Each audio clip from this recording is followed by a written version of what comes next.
In 1940, the Council on Foreign Relations in Washington, D.C.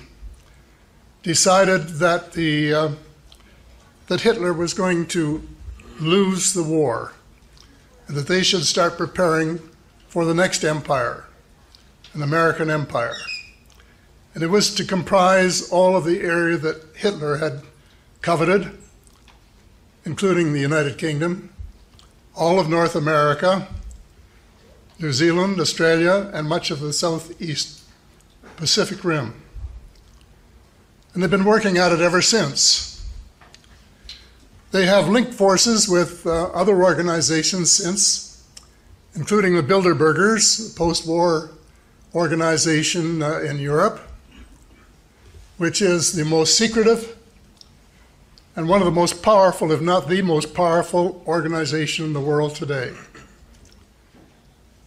And then the third, the Trilateral Commission, which was formed after Japan began its ascendancy. And these three have been working together, and I call them in my books the Three Sisters. They are the sort of the root of what I now call cabal, and other people call it the cabal as well. The cabal comprises the banking cartel, the oil cartel, the big transnational corporations,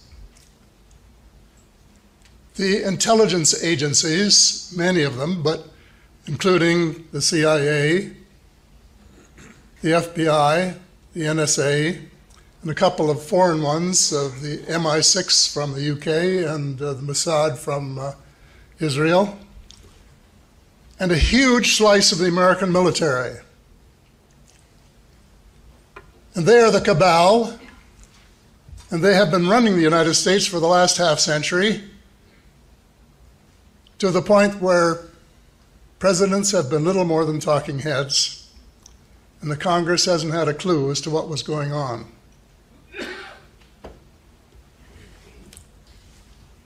After World War II, there was an operation called Operation Paperclip, which was approved by President Truman to bring Nazi scientists to the United States to help, presumably, in the Cold War that would ensue. President Truman agreed on the condition that none of the scientists were to have been active members of the Nazi Party. The armed forces who were doing the invitation, the Army in particular, paid no attention to the president. As a former Minister of National Defense, I know how that works. And they recruited the ones they wanted. They gave them new names, new histories, and high-ranking jobs in the United States in the military and civil establishments. They were working on missiles and new weapon systems of various kinds. President Eisenhower vented his frustration in his final speech to the American people at the time he was retiring from public life. He said, "Beware of the military-industrial complex." And the problem is we have paid no attention to him. Well, a lot of water has gone under the bridge since then. This cabal, their end game, is a world government. They're calling it the New World Order, which is unelected and accountable only to them. That's what they're doing. And they're well on the road to do it. And you know, they were smart. They said, we won't do what Hitler did and try to take over all this world, these countries by military means. We will do it by using our brains and using the monetary system to crush the various countries to the point where the people will be glad to accept a military government. And we will use trade agreements, which are not really trade agreements, but which are, in effect, transfers of power from the people, the elected people, to the banking cartel and the transnational corporations. And they put a thing in the trade agreements which is called the dispute settlement mechanism. And it actually works this way, that if any government, like a provincial government in Canada or a state government in the United States, does something that affects the profits or potential profits of a foreign company, they can sue the government of Canada for lost profits or even lost potential profits, can you believe? They have more rights in Canada than Canadian citizens, and of course it works the same way with the United States. It's wrong in principle. Two final words. The reason they don't want us to know what they're doing is because of too many of us knew what they were doing. They might not be able to get away with it. And the reason that you don't read about it is that if you get a copy of Daniel Estulin's most recent book, he was the writer of The True Story of the Bilderberger. There are several pages, chapter and verse, that show that every major news outlet in the English-speaking world is controlled by a Bilderberger. Well, the issue that is most urgent at the moment is changing the world monetary system, the banking system.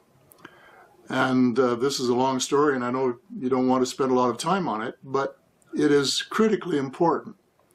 The banking system that we have is, to put it bluntly, legalized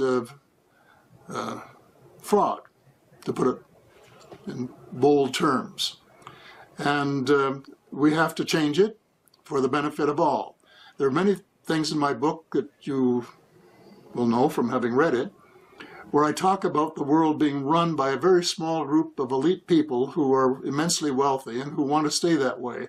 They want to have the stranglehold on the resources and the wealth of the world. And so they have introduced globalization, which really hasn't benefited anybody except them in a tangible way. And they want to keep a banking system which has brought more than 25 recessions and depressions in the United States in the last 120 years. And now, after one of the most serious meltdowns, well, the most serious meltdown since the Great Depression, they're pretending that they're fixing the system, and they're not. It's just a pretense.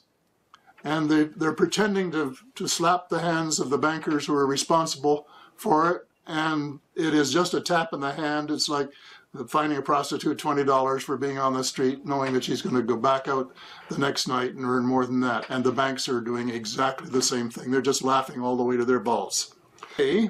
With this new system of capital adequacy, which isn't really adequacy at all, it should be capital inadequacy, they are lending the same money 20 times and collecting interest on it each time. Now that is just legalized fraud. My advice to the young people of the world would be, it has to start with individuals.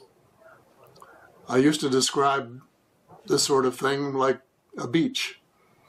If the majority of the grains of sand on the beach are clean, it will look beautiful, golden, and be very hospitable.